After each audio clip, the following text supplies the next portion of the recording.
कृष्ण और रुक्मिणी। विदर्भ देश के राजा भीष्मक के 5 पुत्र और एक पुत्री थी।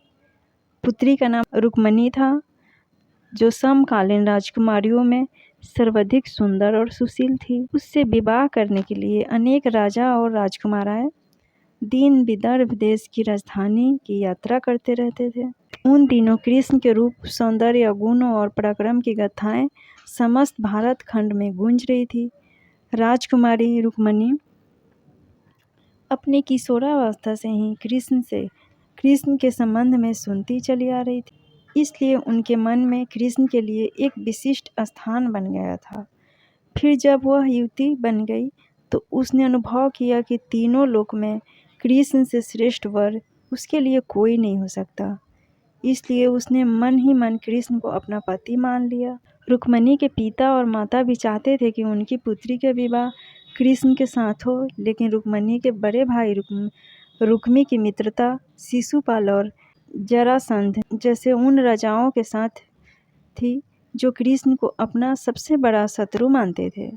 उन राजाओं को कृष्ण के हाथों कई बार पराजय का सामना करना पड़ा था, फिर भी उनकी शत्रुता की आग बुझी नहीं पाई थी। जब रुक्मी को यह पता चला कि उसकी बहन कृष्ण के साथ विवाह करना चाहती है और उसके माता पिता भी इससे सहमत हैं, तो उसने एक दिन राजसभा में घोषणा कर दी कि उसकी बहन रुक्मिणी का विवाह चेदी देश के राजा शिशुपाल के साथ होगा। इस घोषणा के साथ ही उसने अपने पिता भीष्म को धमकी दे डाली कि अगर उन्होंने उसकी घोषणा का विरोध किया तो वह उन्हें राज सिंहासन से हटाकर राज पर अधिकार कर लेगा और फिर जबरदस्ती रुक्मिणी का विवाह शिशुपाल के साथ कर देगा। राजा भीष्मक को अपने राज जाने की तो उतनी चिंता नहीं थी जितनी चिंता अपनी प्रजा के कल्याण की थी। वह अच्छी तरह जानते थे कि रुक्मी के राजा बनते ही राज की वही हालत हो जाएगी जो शिशुपाल और वानसुर जैसे अत्याचारी और निरंकुश राजाओं के राज की है। यह सब सोचकर उन्होंने रुक्मी की घोषणा का विरोध नहीं किया। रुक्मी ने उसी समय कुल पुरोहित से विवाह की तिथि निश्चित कराई और शिशुपाल के पास संदेश भिजवा दिया कि वह अपने मित्र राजाओं को बारात में लेकर आए और राजकुमारी रुक्मिणी को विवाह कर ले जाए। जब रुक्मिणी को अपने बड़े भाई की इस करतूत का पता चला तो वह बहुत दुखी हुई। उसने मन ही मन कृष्ण को अपना पति मान लिया था और यह आर्य कन्याओं के धर्म के विरोध था कि जिसे वह पति के रूप में वरण कर ले, उसके होते हुए किसी दूसरे व्यक्ति को अपना पति नहीं बना सकती।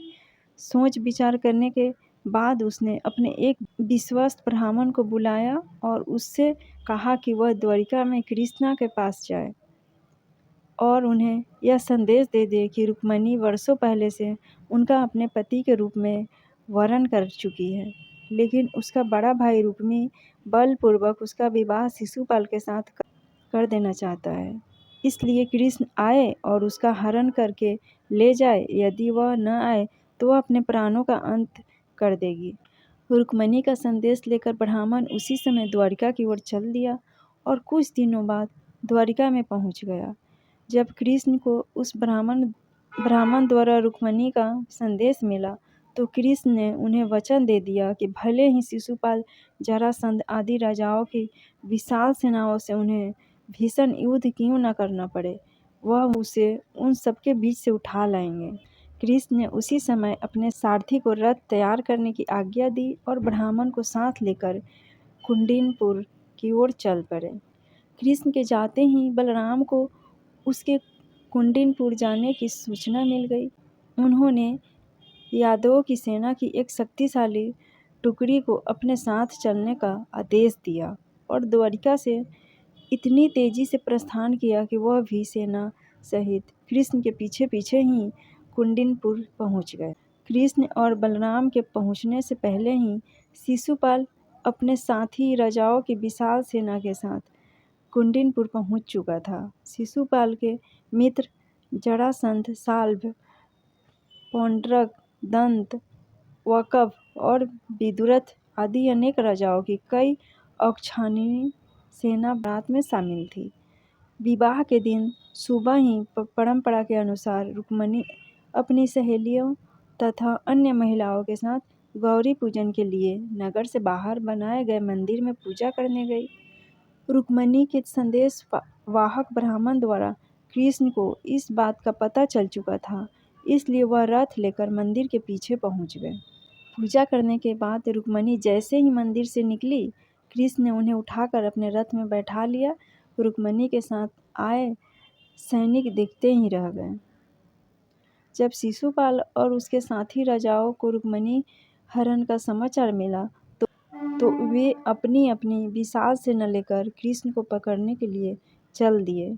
रुक्मिणी का बड़ा भाई रुक्मी भी अपने चारों भाइयों और अपनी सेना के साथ कृष्ण के पीछे पीछे चल दिया। नगर से कुछ दूर निकलते ही यादवों की सेना दिखाई देने लगी।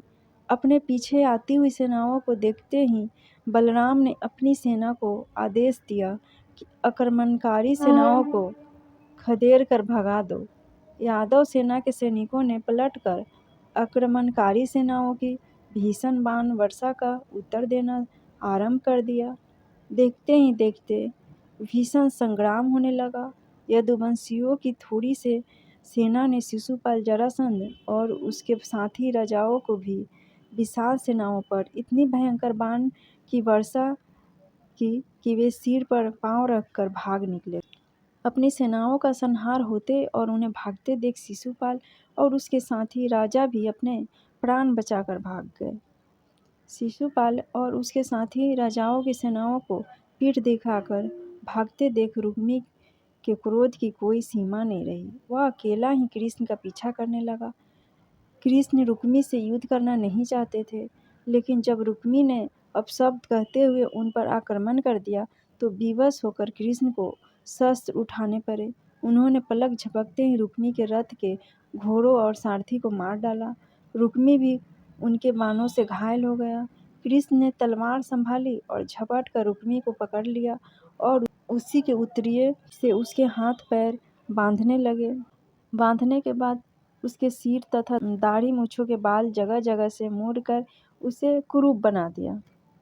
रुक्मी यह प्रतिज्ञा करके कृष्ण से युद्ध करने चला था कि अगर अपनी बहन रुक्मिणी को कृष्ण के हाथों से छुड़ाकर नहीं लाया तो कुंडिनपुर में नहीं लौटेगा।